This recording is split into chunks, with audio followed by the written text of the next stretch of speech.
Hey, it's Shaffee on 97.9 WGRD, and I'm joined now by Daniel Bryan from WWE. Welcome back to West Michigan. Oh, thank you very much. Thank you for having me. Yeah, it's good to have you. It's been an incredible year for you.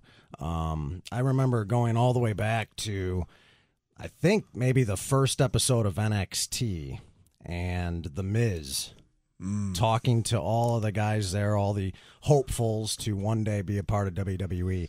And I think he said to you, Daniel Bryan, the internet darling, the indie sensation, this isn't an armory. This is WWE. You need a personality. You need a catchphrase. So what's taking so long? When are you going to get a catchphrase? Well, I feel like I don't have a catchphrase. I have a catchword, and I feel like it's very popular. But it's funny because I did come up with one on the spot, which was you either tap or snap. But apparently, because that's something I do a lot of grappling and stuff like that, and so when you're and that's something that people have said in the past and everything. But apparently it's copyrighted by somebody or a t-shirt company or something. So I came up with one. Oh, I'm just going to use this. Bam, I got him. And then, nope, it doesn't pass copyright code. Wow. So, yeah. So now I just say the first word I ever learned, which was yes. So, and I guess that's more of a chant. What was the inspiration for yes, yes, yes? How did this all start? Well, I had just won the World Heavyweight Championship, and I was very excited about it. And so, kind of shoving it in people's faces and going down to the ring with my arms in the air, going yes, yes, yes, and that was how it started. And originally, that was happening as people were not liking me, but they enjoyed the bad guy character so much that people started doing it, and they liked the arm motion and all that kind of stuff. And then it became something more than it was ever intended to be. Yeah. Now you've recently joined the Wyatt family very temporarily. Right. In the time that I've spent around pro wrestling locker rooms in my life, one thing that I've always remembered hearing, if I learned anything, the veterans are always telling the young guys, slow down. Mm-hmm. And sometimes I think that's also true for an entire company or a show or an angle. Slow everything down. We are in Michigan, and I read yesterday, and I don't know if this is true or not, so I'll ask you, was it the Michigan State Spartans? And I don't know if you've heard of it. I mean, it went viral at an MSU basketball game, I think, to honor the Rose Bowl champion football team. Yeah. They're all doing the Daniel Bryan Right, thing. Yeah. Oh, yeah. Did that force the company to say, all right, we got to get Daniel Bryan back to normal? Because it happened so quickly. I just wonder, from a creative standpoint, what advantage is there to doing that and not making it last a little longer? You know, I honestly, I don't know. Nobody ever had that discussion with me. So it's, to me, you know, it's interesting. I just go out there and do the best I can. But I think that might have certainly played a part in it. And especially, like, man, that was awesome seeing it. And, like, so Titus O'Neil, he had texted me, and he said, dude, if you're in your hotel room, you have to turn on SportsCenter. I think they'll replay it in probably about 15 minutes. And he didn't tell me what it was, but he told me that I was mentioned. And then I saw it. Then they mentioned me, and then the whole Michigan State basketball thing doing the thing. And I was like, wow, that's really cool. Yeah. And the guy who actually started it, he's going to be coming to the show tonight with three of the guys from I think three of the guys from the football team. And I don't know if that's true or if it's just three of his buddies, but he is from the football team. So he's going to be coming. So it'll be pretty neat to meet him. So Daniel Bryan is here in Grand Rapids for WWE SmackDown Live tonight at Van Andel Arena. And I guess your story is so, I don't know if bizarre is the right word. You did it the right way. You started at the very bottom. And at this point now, you've performed in front of, say, 80,000 people at WrestleMania. And you've also performed maybe at times earlier in your career in front of 22 people. Exactly, yeah. And you did it the right way. You walked up the mountain as opposed to somebody just lifting you up there. And it seems like I know Vince McMahon. I know the power of WWE, revolutionary force in sports entertainment.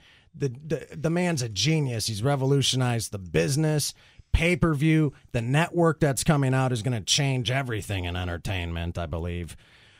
But so they deserve so much credit, but I don't know whether or not they deserve credit creatively for what has happened to you, or if your success has been kind of despite them, because at the beginning they did their best, it seems, to clown you out. Michael Cole every week saying this guy's got no charisma, this guy's boring.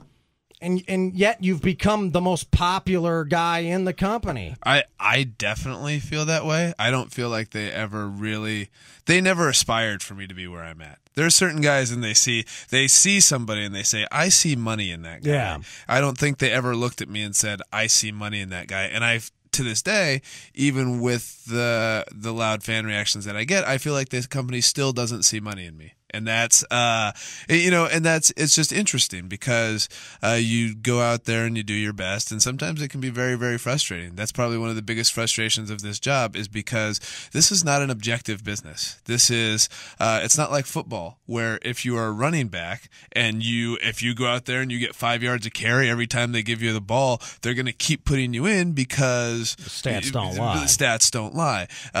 This is not that. It is, well, he's getting a great crowd reaction, but is he actually selling tickets? Or, right. Is he, and that's the company's bottom line is, okay, you need people who are going to sell tickets. So, I can get the crowd to react very loudly, but does that transition into people buying pay-per-views? And does that transition into this or that? Or, I don't think he's very marketable. He might have a niche appeal or this or that or whatever. And to me, none of that matters. I just go out there and I do my best, and it has been, sometimes it's been frustrating just with dealing with the political type stuff, because I am not a politician. I never have been. I've never been somebody who is like, oh, no, you need to do this with me, or you need to do that with me.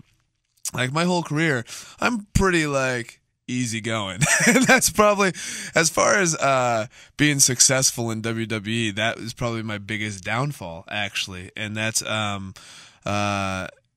it's one of those things where, so the booker for Ring of Honor was an independent company that I worked for years. Yeah. His name was Gabe Sapolsky, and when he ran the company from the time it started until probably about 2007, and he said when he met me, he never thought that I'd be the guy in Ring of Honor. When he met CM Punk, he thought he'd be the guy. When he met Samoa Joe, he thought he'd be the guy. Both of them were the guys for Ring of Honor. Yeah. I ended up being the guy. Right. But he never thought that because of my personality. And I'm just like, oh, okay. Oh, well, Brian, you're doing this tonight. Okay. Yeah. And I'm easygoing. You've never said no. Yeah. And so, I just go out there and I take what they give me, and I do the very best that I can. But it turned into Gabe was saying, all right, tonight you're winning. And you're like, okay. Because you were pretty dominant toward the end of your Ring of Honor run. And what had happened, and this is kind of the story of my career, and I don't know, I feel like I'm very good at what I do. Okay, I feel like I'm very good, but there's a difference. There's been a lot of guys who are very good, who are every bit as good as I am, who don't have the connection with the crowd. And some people like to say oh, it's because I do this or because I do that. And in my opinion, it's a mystery. It's a mystery why you have that connection. It's the mystery. It's the same mystery that's the divine inspiration for a lot of authors or something like that when they're writing a novel. You can't create a connection with the crowd, and you can't force it. And it's not something that, okay, I have a connection with the crowd because I do this. I don't think that that's accurate, because I can't explain to somebody else. I can't teach somebody else to have the connection with the crowd. And quite honestly, I had a connection with the independent crowd and the Ring of Honor crowd and that sort of thing. And nobody thought that that would transition to WWE, that I could connect with a much larger audience that involved kids and all that kind of stuff. Yeah. And I have. Yeah. And I don't know how that's possible. I don't know why it's happened. That is the mystery, and that is the luck, and that is being in the right place at the right time. And a lot of circumstances have to happen for that to fall into place. And really, a lot of times you just can't even explain it. Well, enjoy the ride, man. I saw a meme online the other day that at the top it had a picture of Hogan, and it said, first there was Hulkamania, And then after that, Stone Cold Steve Austin, and then Austin 3:16. And then below that, it says, "It's happening again." And it's a picture of you. And I thought, well, I don't know if I'll go that far. But yeah, he is really enjoing a good run right now. Yeah, and the interesting thing to me is because I'm a fan of wrestling history. I love pro wrestling. I love the whole thing. The interesting thing to me is that I've become very popular without what those guys needed to become very popular, which is like Hulk Hogan didn't get beaten for years, right? Yeah. A 4-year run as champion. You know what I mean? Steve Austin. So after the big promo that started the Austin 3:16 thing, he was very carefully managed and that sort of thing. And you didn't see him lose a lot. You know, he lost a couple times, but you didn't see him lose, a lot on TV. This year after WrestleMania, the day after WrestleMania, 70,000 people throwing their arms up and saying, doing, yes, I lost in 3 minutes to Big E Langston. Right. Like, I'm not somebody who's been protected or... No. And you lost at WrestleMania in 18 seconds. In 18 seconds. And like 2 months before I main evented SummerSlam, I lost to Damian Sandow on SmackDown in like 4 minutes. You know what I mean? So it's like, it's one of those things where I've never been the guy where it's like, let's put a rocket ship behind him. You know what I mean? Let's try to make him into the guy. And so that's why, if that doesn't happen, because that needs to happen for you to have any sort of enduring success, right? Like you can get crowd reactions. A great example for me is a fighter, a UFC fighter. And his name is Clay Guida, and he's my favorite. Yeah, he was everybody's favorite. Yeah. And at some point, there was a point where everybody was rooting for this guy. He fought like an animal. He fought like an animal. Yeah. But then he kept getting to that #1 contendership spot and losing or getting to a title fight and just getting dominated, and then people still go crazy for him, but nobody's buying pay-per-views to see Clay Guida fight. They like him, they love him because he's awesome and he's an animal, but you have to overcome that hurdle, and people have to think of you as a success for people to buy into you as a main event star attraction, like Austin was, like Hogan is, like John Cena is. Like for John Cena to become John Cena, they didn't just put him in his first title match and he was the draw that John Cena is now. And the same thing with Steve Austin. It had to be like a lot of time of him being on top and a lot of time of him winning, and he had a supporting cast to be able to do that. He was wrestling Shawn Michaels, he was wrestling Triple H, he was wrestling all the big names from the past, and so I think everything's perfect the way it is right now. Like, again, no need to rush anything. Yeah, Your day will come. Yeah, and I am very, very patient, and that's one of my I feel like that's one of my greatest strengths, is that like I don't get easily frustrated by stuff. So like I feel like if I keep working hard, and like I said, gosh knows why the crowd reacts the way that they do, but it's incredible, and that it forces the company's hand to do things that they might not have ever really wanted to do. And that's Brie and her sister actually started something we call the Yes Movement. The Yes Movement? The Yes Movement. And it's weird because the company showed me a new t-shirt design that had the Yes, like on the back it said Yes Movement, and I was like, whoa, like they kind of know about this, but they started it on Twitter and that sort of thing. I'm not big into the social media stuff. I'm very bad with technology,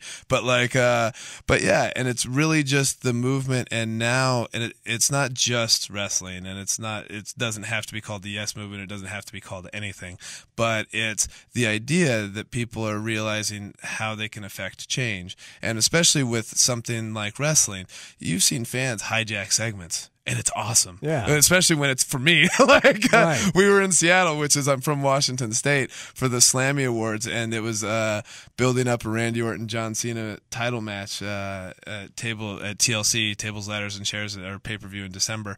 And the crowd just wouldn't stop chanting Daniel Bryan, wouldn't stop chanting They yes, should, yes, though, yes. because it's the crowd show. I love when they take a show. When the crowd steals a show, there's nothing better than that. And to me, that's really incredible, and that's just the power that people have in something like WWE, where their reactions can dictate what the company has to do. And actually, that's why I'm here right now. I lost in 18 seconds to Sheamus at WrestleMania, and I think that was supposed to kind of be, okay, now Bryan can just go back to being whatever he was before. Right. But then the people were just like, nope, yes, yes, yes, and they started doing the whole thing, and so yeah.